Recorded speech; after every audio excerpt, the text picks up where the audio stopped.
Hey there guys, welcome to You Can Do It Too. It's a beautiful day here in colorful Colorado, and today we're going to learn a little bit about some nutrients that you can give to your plants, and we're going to learn how to build a quick pallet garden. Now this is going to be my first time building the pallet garden, but I'm pretty sure I got a good idea of how it's going to get done. And for this method, it only takes a couple of tools. One of the things you're going to need is a hammer. And then another thing you'll need is a staple gun. And you're gonna need some fabric. Now, there are tons of different types of fabric that you can use. You just wanna use something that's got a nice sturdiness to it so it'll hold the staples and it won't tear through whenever you staple it. This is one thing that I've found. These are little mats that you can put inside of your cupboards in your kitchen. And these mats are just, they keep your dishes from moving around, but this stuff's actually pretty sturdy. And I think that could work for a pallet garden. Or what I'm gonna use, which I got from my work, are these pieces of plastic fabric. You see this stuff's like a woven fabric, just like that. Now, this is a really easy thing to build if you have these couple tools. And also, make sure you get some gloves. You always want to use gloves when you're working with stuff like pallets and hammers. Just protect your hands. You can really beat up your hands doing this type of stuff.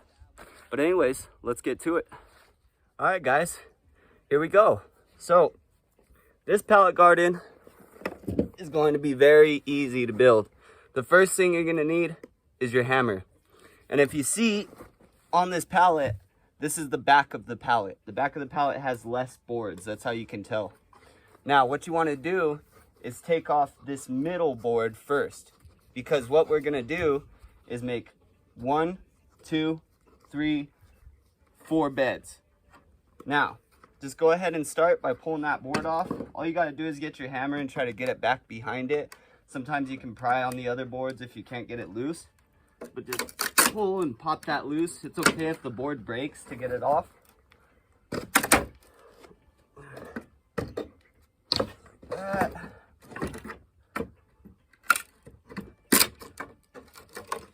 Sometimes breaking it is easier as well.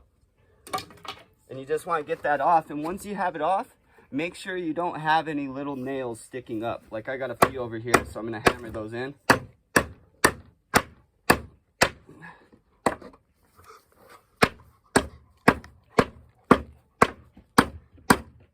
Don't mind my dog there. We're walking in front of the camera. All right. So now that I have that board off, as you can see, set this back a little bit. That leaves us a few different areas that we can make beds in. And all we're gonna do is take our fabric and go between this front board and this back board right here. And what that'll do is create a bottom for you to put your soil in. Same with this one, piece of fabric there, piece of fabric there. So let's go ahead and get started. For me, what I did to get this fabric ready was I measured from the front of the board to the back of the board. You can do that by just getting a stick and marking the stick, any kind of thing. You don't necessarily need a measuring tape. But essentially, you just want to get a piece of fabric that'll stretch the length of this, and which will also stretch the width of this part. Now, I'll go ahead and show you the pieces that I've cut already. You just pop it right, and here we go. So, I got these pieces of fabric, just like that. Nice little strips.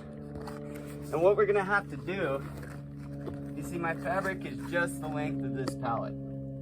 But, since we have the center beam, we're gonna have to cut the fabric to fit around that center beam. So I'm gonna grab some scissors real quick and we'll get that cut. Now, I got some scissors and I also got a marker. It's really nice to have a marker or a pencil with you when you're doing stuff like this, because more often than not, you'll need to mark things. Now for this, I'm just gonna mark a line straight in the center. Just like that. And we'll go ahead and cut our piece in half.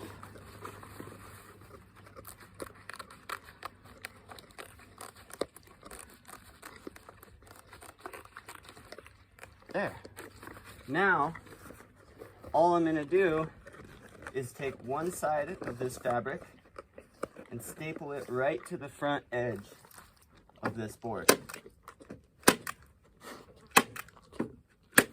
Just like that. And then once I get the pallet flipped around after I got all the fronts on, we just staple it straight to the back. But before you do this, there's one important step that you should take that I almost forgot. Make sure whatever you are using can let that water drain out as well. You don't want the water to sit in there stagnant. So I'm gonna go ahead and pop a couple holes all the way down. Don't stab too many to where it makes your fabric weak, but stab enough to let that water through. Just like that. Now, I'm gonna go ahead and get these other pieces stapled on real quick.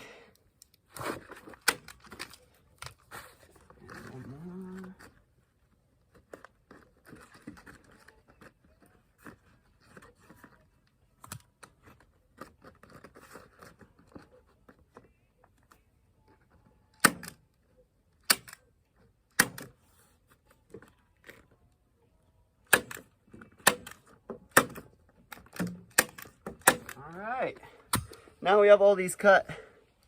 One last time, don't forget to pop holes so the water can drain. It's very important. You don't want your roots to be sitting in water. Then they won't be able to absorb nutrients and they'll rot. You'll get what's called root rot. So just get those holes popped. Now that we have all of our holes cut, we're gonna go ahead and flip our pallet around and we're gonna staple the other side. Here we go. When you're flipping your pallet as well, make sure you get that bottom piece tucked under. And you'll push all of these pieces through. Hold on. You can see it. You push all of these pieces through from the top.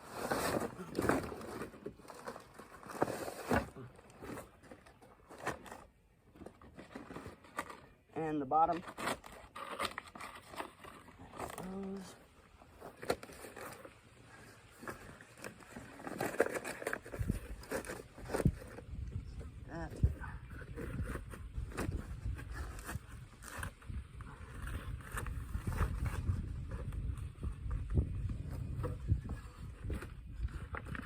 And just like that. See, I have all my flaps sticking through now. Now, all you want to do is go ahead and go through and staple all of them. So I'll start on the bottom. Make sure you pull it nice and tight so your soil doesn't sag out of the pallet too much.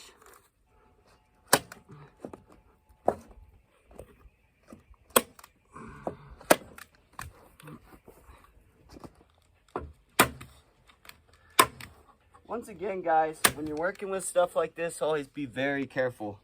I know in the beginning I told you to use gloves and I'm not, but that's just because I have some tough hands. I'm working with this type of stuff all the time, so I've gotten used to it. But if you're not working with wood and with staple guns and hammers, make sure you're being very, very careful. That's an important thing to do when you're building stuff for yourself. You know, you don't want to hurt yourself and deal with a cut throughout the work week. It's a pain in the butt.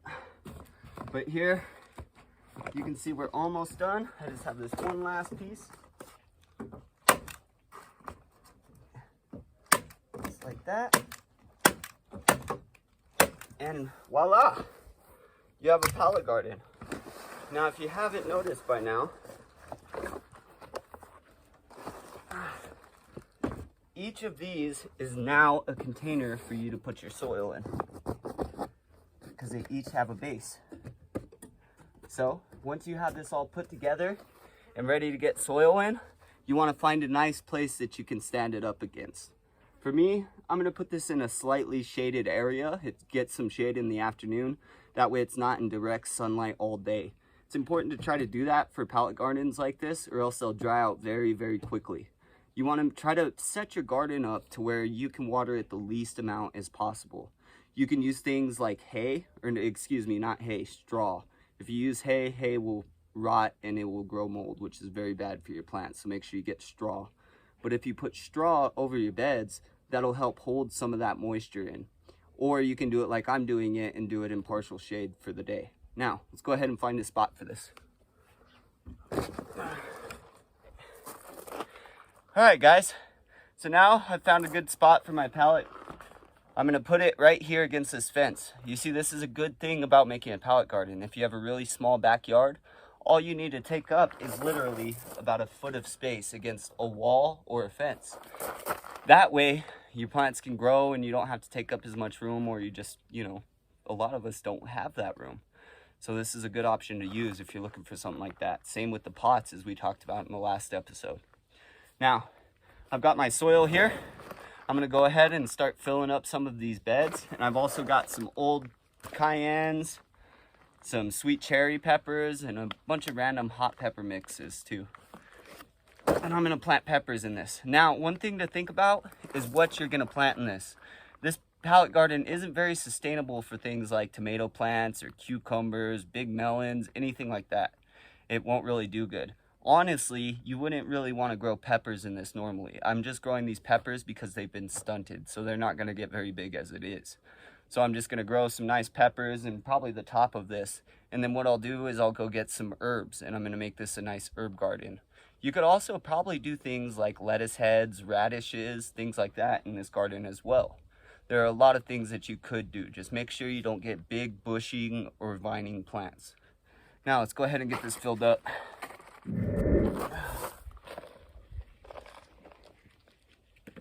Okay, now I've got a nice base. I'm gonna get some of these pepper plants out and get them planting in here. And as you plant them in, get yourself a nice little cup or a container. You just want to stick the plant in there and kind of put it to bed.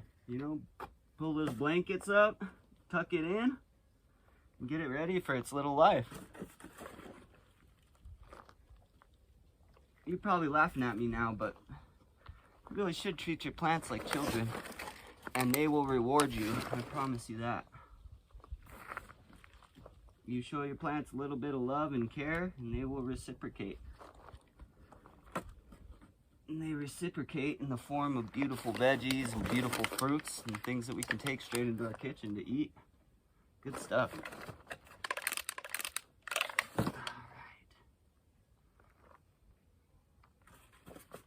This is going to be a fun little experiment for me too. I want to see how these peppers do. They may choke each other out a little bit, but it's hard to say. Since they're stunted, they might do just fine and give me just a few peppers off of each plant, which I would be happy with, because these things were on the fast track to just dying. So that's good.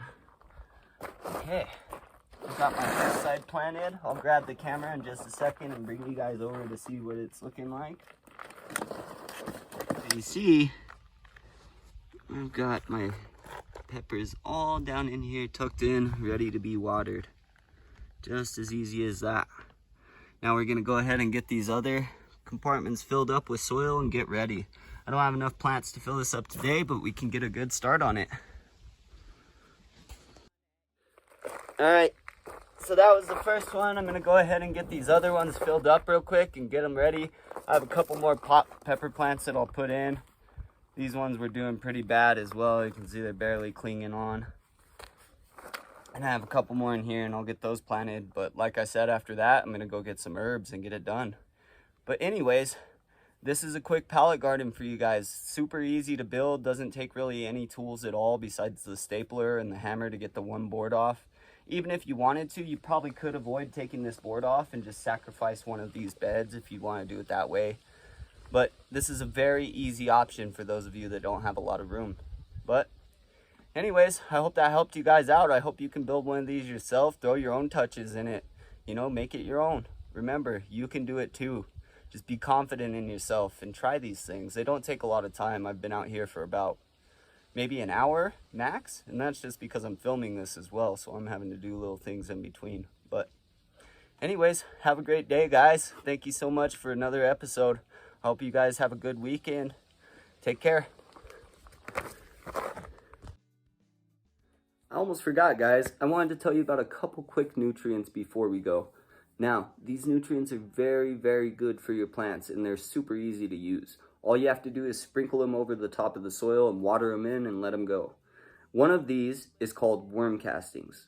Worm castings are very, very, very good for your plants, and they'll keep them nice and happy. And the other to add with it is fish emulsion. Now, these can be bought at any grow store, any nursery. They can be bought online. They're very easily accessible. I would recommend, if you're getting fish emulsion, to get a powder form of fish emulsion. That way you can sprinkle it, because some fish emulsions come in liquid and even like a paste type, which can get kind of stinky and ooh. Anyways, but just remember, worm castings, fish emulsion. These will provide your plants with potassium, phosphorus, nitrogen, magnesium, calcium, iron, all the things that your plants love to have. And before we go, I just wanted to give you a quick fun fact. Did you know that dates are the oldest cultivated fruit? They date back, no pun intended, 50 million years. Can you believe that? 50 million years. Another one, the oldest cultivated vegetable, is a tomato.